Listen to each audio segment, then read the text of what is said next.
KICI-LP 105.3 FM is Iowa City's nonprofit local radio station. We rely on listener support, and you can help us continue to air great programming like Democracy Now!, Great Taste, Green Room IC, The Situation Room, and This Way Out by making a one-time donation or setting up a recurring donation at our website, KICIRadio.org. Just click on the donate button and become part of the team. KICI-LP. Low power, high impact.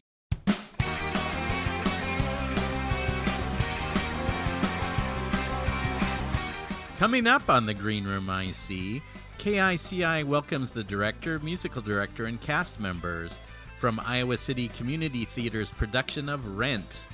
Beverly Mead sat down with J.C. Fitzpatrick, Greg Tucker, Simone Hickok, and Taylor Vessel. This interview was recorded using Zoom on December 4th, 2022.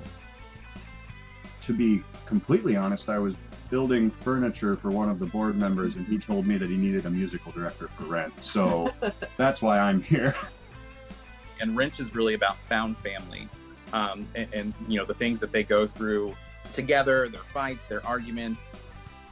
I'd like the audience takeaway to feel like, for them to feel like they were part of a show when they leave, and not that they just saw a show.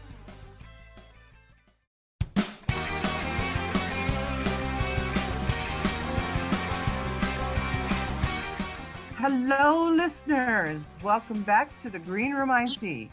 Today, I have the pleasure of talking with J.C. Fitzpatrick, director of Iowa City Community Theater's upcoming production of Rent, as well as Greg Tucker, the music director, and cast members Taylor Vessel as Mark Cohen and Simone Hickok as Joanne. Welcome. It's such a pleasure to have you all here today. Thank you for having us. Oh, my pleasure. And I love this show, so I'm really looking forward to this interview. Our audience members always like to know who's behind the mic. Could you each please tell our listeners a little bit about yourselves, such as your history in theater, where you come from, things like that? JC, let's start with you. Well, I got a theater degree at the University of Iowa, and then got into another career entirely. And so just having the support in my life, like my brother always poking at me to get back, and Trista Carlson, who's on the IC-ICCT board, is a friend of mine, and she was just like, please, like, we would love to have you. And I was just like, no way. I was like, it's been so long, and I don't have a huge history, like any little projects I could get on top of. Like, I did makeup for Dracula one time, but really with my career, I didn't have time. So it's so nice to have that light on me again. And it's just been such a privilege with everyone in the show. I mean, this cast is incredible. So It's just going to be phenomenal. Excellent. Yeah. Greg, how about you? Well, I've done a number of shows with ICCT, a couple of them probably a few more years ago than most would like to admit, and then took a break from theater, also due to a job, just too busy for it. And then several years back, I began to return to the stage, and well, to be completely honest, I was building furniture for one of the board members, and he told me that he needed a musical director for Rent. So that's why I'm here. All righty then. Well, wonderful. We're glad to have you. Simone, how about you? Well, theater is something that's been a part of my life for as long as I can remember. Involved in everything performing arts since middle school, at least. Oh, wonderful. Yes, and after high school, I decided to go to culinary school. So, I didn't leave a whole lot of time for theater, and that sounds like the common theme here is, move on to something else. And I think it's been a void in my heart for a long time. I just recently got done with the show Monster Songs, run of the mill, put on Monster Songs, and I just got done with that in October. And that was kind of my little dipping my toes in the water, getting back into the game, and this opportunity came about, and I am just over the moon. So So glad. so I mean, excited to be here. Joanne's a great role, and we'll get into that later. But yeah. Yes. So last but definitely not least, Taylor, give us some information about you, please. Yeah, so I've been telling people that I've been on kind of a theater sprint this year, which is kind of weird because in high school, the theater kids and athletics didn't really cross paths a ton necessarily for me. But this will be my third show in 2022. And kind of similar to everyone else, I'm really just getting back into it because I miss it so much. I had a major career change last fall. I'd spent the past 5 or so years as a broadcast journalist, 3 of those years here in Eastern Iowa. Wanted something that didn't require me to get up at 4 a.m. So I have a 9-to-5 job now that I enjoy. But it's really given me the opportunity to get back into theater. And, you know, I love being able to perform art. This is how I make friends.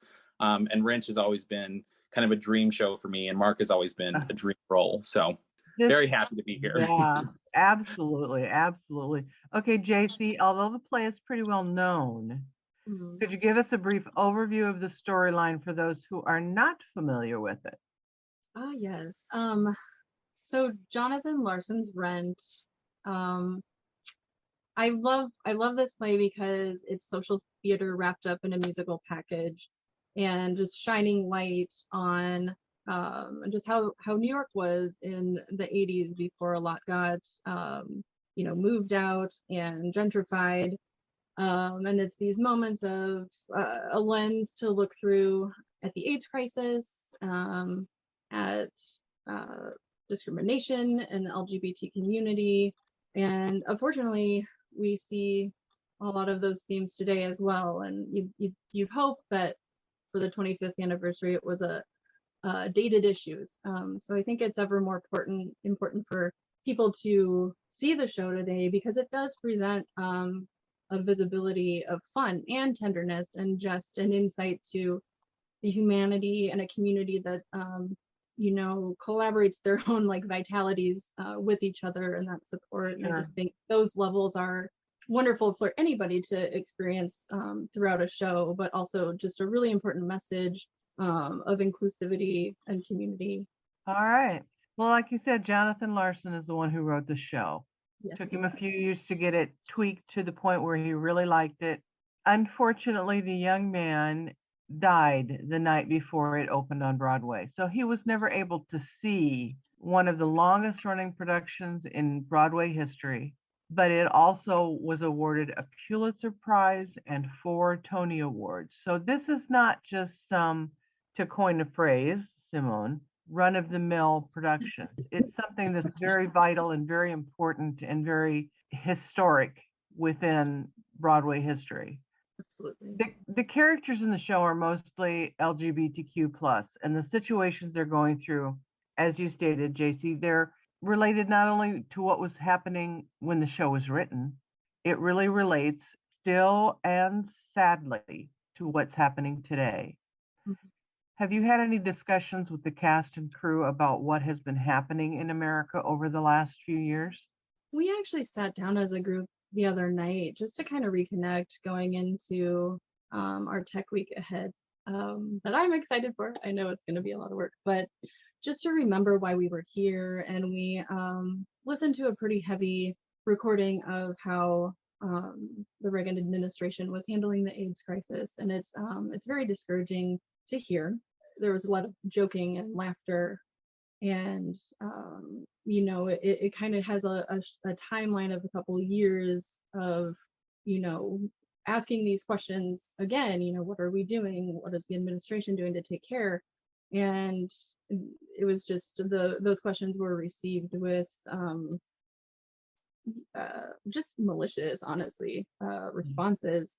And so to sit down as a cast and, being caught up with everything it takes, especially, to be these lead roles and these amazing people to tell this story, just to take that breather and remember why we're here and remember that we're still telling a really important story and that we're still wanting to include that idea of community. Going into this, I really wanted to have provide a safe space for this story to come to life again. and just be able to facilitate that for all of these amazing actors in these dream roles, which is just such a privilege. Right. And then also I'd like the audience takeaway to feel like, for them to feel like they were part of a show when they leave, and not that they just saw a show.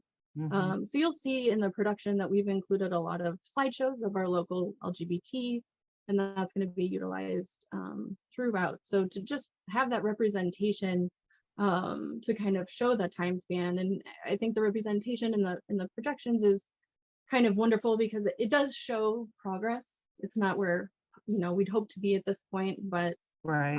You know, just respecting our predecessors and paving the way for the LGBT behind us. I just like to see at least a glimpse of that spectrum about the show. Right. Have you been offering any assistance to the cast and crew and potentially the audience as to how they can deal with their feelings about the recent horrible events? It's a really big question. You know, I also have a gender degree, or women's studies degree, as it was called at the time. So my question would be, how much time does everyone have? But I think, you know, it's almost without saying, you know, to bring up, like, how do we counter, how do we move forward with such deliberate violence? To answer your question, if I'm going to be entirely honest, as a gay person as well, it's been in my heart, but with the focus of moving forward, you know, we have those themes, and as LGBT, when we see those events, it hits so much differently. You know, you think of, was it Pulse that happened in Florida? Mm-hmm. So and those situations just hit differently. And I think bringing awareness alone, you know, and I've even struggled with, you know, should we put in part of our projections be of the AIDS crisis? And I've been back and forth. I've really vacillated between, like, how real should we be? How positive should we be? I think in the end, I really just wanted to show the tenderness that the cast has together. I think that I've seen Rent staged a lot where they kind of highlight, in my opinion, sort of the aggression. And I wanted to change that lens from, you know, can we look at this play through a lens that's like, you know, where poverty is, it doesn't mean that violence is there too. Right. And I think that's a big misconception often in our culture. And so in my own ways, I've definitely tried to, like, pull away from that, but still have that represented all at the same time, so that, you know, an audience member per se would have these layers of, oh goodness, oh awesome, oh goodness, oh awesome, you know, and just, you know, leave feeling like they were taken care of in a way, in a happier way, to just bring that awareness even today. So to respond precisely to your question, wasn't really a precise answer, but it's been in my heart. There's also a few local youth deaths of LGBT that have absolutely stayed in my heart throughout this process, and I can think of no better cast of people to bring this story to the stage, and just their talent and what they're going to produce for everyone, I think brings light to that community. The idea of moving forward, the idea of not being defeated, is most likely going to be the takeaway for everyone. If I could add on to that real fast, if that's okay. Yeah, of course. You know, really what's kind of been on my mind ever since the shooting in Colorado, and thinking back to Pulse, is that, you know, theater has traditionally been a very inclusive space for those in the LGBTQ community.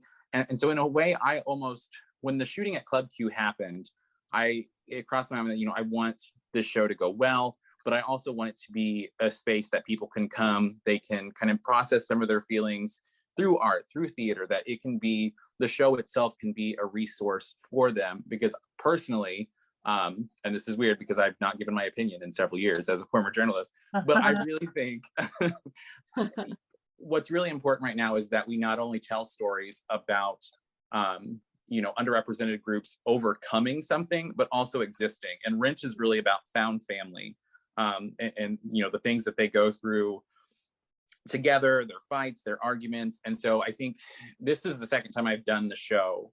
And each time I've kind of experienced that. So I hope the audience will see that and kind of realize maybe their own biases, but also think about the folks that they've encountered in their life that are a safe space for them or may need another safe space. Mm-hmm. And so I really think that this is an opportunity for us to kind of prompt some of those conversations. So hopefully the show is a good resource for those folks who might need a little something.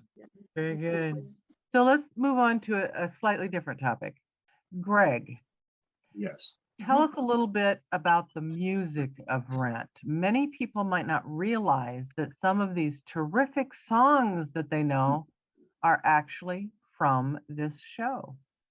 Yes. Well, to be completely forthcoming, I, like most people, knew the big numbers from the show, having done them in different groups throughout the years, but was not acquainted with the entirety of the body of work as a whole. Mm-hmm. And so when I was tasked with this job, I then obsessed night and day over the music until I felt like I could start to understand where it was coming from. And to me, the thing that is the most interesting in it is that, like, it is an art project. This guy was given an assignment. They're like, we want you to adapt the most lush, lavish classical opera in existence into a really gritty, thing set in New York City and make it modern. And, and in doing so, he wove in just the characters of his life. Mm-hmm. There is a good chance that Maureen is based on somebody that Jonathan Larson dated. Mm-hmm. He lived until the day he died in a loft apartment that was, heated by a wood burning stove. Wow. Like, this really was his life. Yeah. And even the things like, so they're very careful about using the musical themes from the opera and converting them into rock. Mm-hmm. And even in the classic opera, the AIDS crisis is represented through Mimi eventually dying at the end. She doesn't live in La Vie Boheme. She dies, and then Roger sobs through the end of it. That's how that one ends. But she dies of tuberculosis, which is, it's a class disease. Mm-hmm. It's like, okay, we cannot afford treatment for this. And so then Roger advised her to go seek out Benny's character to treat her tuberculosis so that she couldn't die. And then she ended up dying anyway. Mm-hmm. And so, like, to me, the most fascinating thing has just been how nerdy Jonathan Larson must have been, and me just being a musical nerd myself, I've been just blown away by learning this entire show. But then to see how clever he was about making a point without beating people about the head with it, that right. It's really easy to view this show through the lens with which you come into it. Mm-hmm. As a cisgender, white male, I come into this thinking, Roger's my guy, mm-hmm. Or Mark's my guy, but it's much more than that, because everybody is so convoluted that at the end of the day, you begin seeing yourself. Just not sure where the lines lie. Yeah, just, everybody is a little bit of everything, mm-hmm. and it's really just kind of fascinating, because at the end of the day, all of these personalities, all of this character was an amalgamation of Jonathan Larson and his friends. Right. And, and what he learned from them and how it changed him and how it shaped his life and how he treated others, which doesn't really answer your question about the music at all. But it's a rock opera. Yeah. There's really the journey of the music. Yeah, so, I mean, it is. So what are the songs that are most known by people? Well, everybody knows Seasons of Love. Okay. A lot of people will recognize La Vie Boheme. Mm-hmm.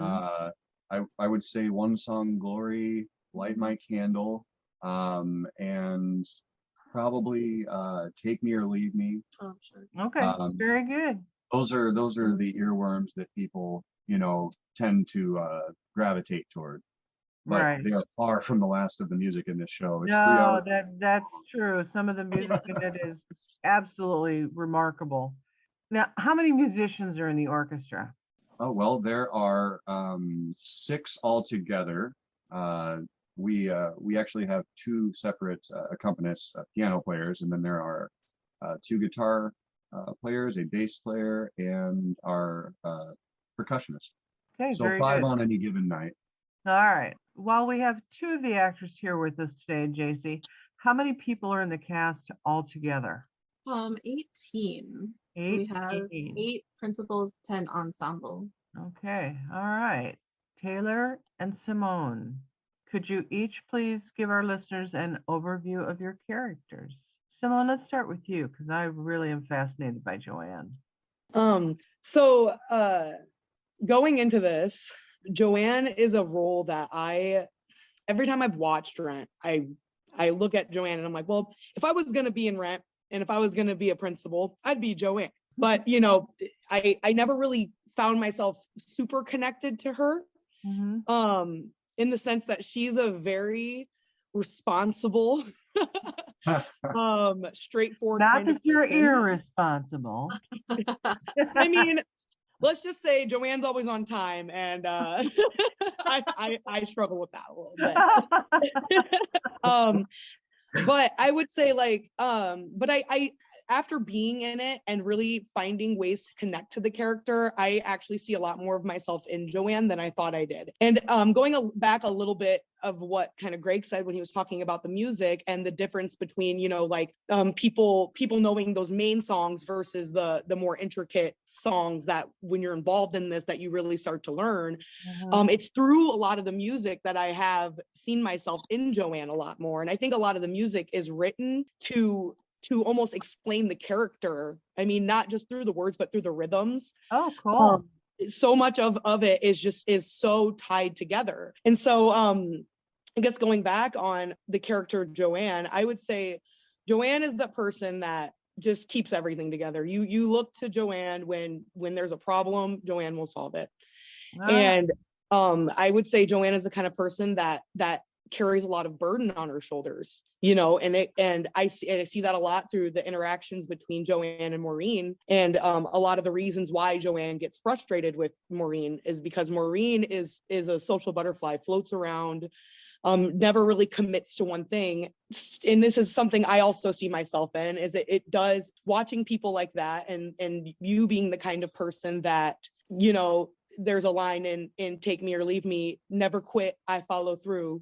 That's 100%, I think, a lot of what Joanne is. So to wrap it up, I would say, yes, a big thing is Joanne definitely just keeps everything together. If you have a problem, you'll call Joanne, and that's why she's always on the phone. This is another thing I can relate to. Okay, all right. So Taylor, tell us about Mark. So Mark is, I think, the quintessential filmmaker in the show. He's also kind of a storyteller at heart. But the crutch and the problem that comes with that is that he likes to hide behind his camera. He likes to observe things. He doesn't necessarily like to interact as much, which really makes it kind of a powerful moment for me as an actor. It's towards the end of Act 1 where Mark kind of just has an epiphany of, I need to stand up against the suppression that my friends are receiving. I need to really rebel in my own way. And it's really interesting because Mark is kind of the character that on the surface is dealing with the more trivial issues. He's one of the few characters that has not been diagnosed with HIV. He's struggling financially, but I mean, everyone in the show is struggling financially except for maybe one or two characters. Right. Yeah. He's got some relationship struggles, but they're not, you get the sense that, he kind of lets these things happen, that he very much is a passive participant in his own life. And so it's really interesting, again, to see that evolve and change from the beginning to end. I think Mark has a lot of growth. It's just not necessarily as blatant because he very much is the storyteller and kind of narrates the jumps in time that we see throughout it, because it spans a year. And so that there's a lot of moments where I think without Mark, you could get a little lost in the timing of how things are go. I'm going to toot my own horn a little bit as Mark, which is kind of a Mark thing to do, but he wouldn't be so brass about it. But you know, I think it's a responsibility that I've enjoyed taking on, of keeping the show and the movement on track. Wonderful. Well, because of the ongoing pandemic, and yes, I said that intentionally, theaters have been encountering difficulties for the last couple of years. What have you and ICCT been doing to keep your cast and crew safe? JC? This is my first show in a long time. I'm not sure I am able to answer this. Not entirely familiar with ICCT's practices. I mean, now, you know, everybody's been really like, I don't feel well, I'm not here. So I can speak to the now of that. Everybody's been, you know, masked up if they even have a tickle. So, including myself a few days ago, but I think it was just because I accidentally took a nap with my mouth wide open. So I was really glad to find out the next day. Yeah, when I was fine, I was like, oh, it's just because I accidentally, you know, conked it. But yeah, so we're still, I feel like everyone, I don't feel like we have anybody in this production that doesn't have like perception of everything and everyone who's going on. I just feel like everybody is aware of everyone else. And I mean, I think that alone contributes to all of our safety and respect for one another. So. Yeah, and being sensitive. We've had a good number of cast members that have been out with not COVID illnesses, but like out with their respective sicknesses, and not once have we gotten any blowback from anyone else. Like a lot of times during normal productions, you have other cast members kind of like talking sideways at that sort of thing, but it is all just like, oh, take your time, rest, be careful, you know, like be good to you. And that's really been great. Are masks going to be required for audience members, or is it however you feel? That is actually a board member question, and I imagine that you know, now that you brought it up directly, we'll have Nick address it on the ICCT page, so we can. That's fine. Because I don't want to make that call for the board. No, that's fine. What are the run dates, including the curtain times for each performance? So we open Friday, the 9th, and that will be 7:30 or 7 opening the house, 7:30 run.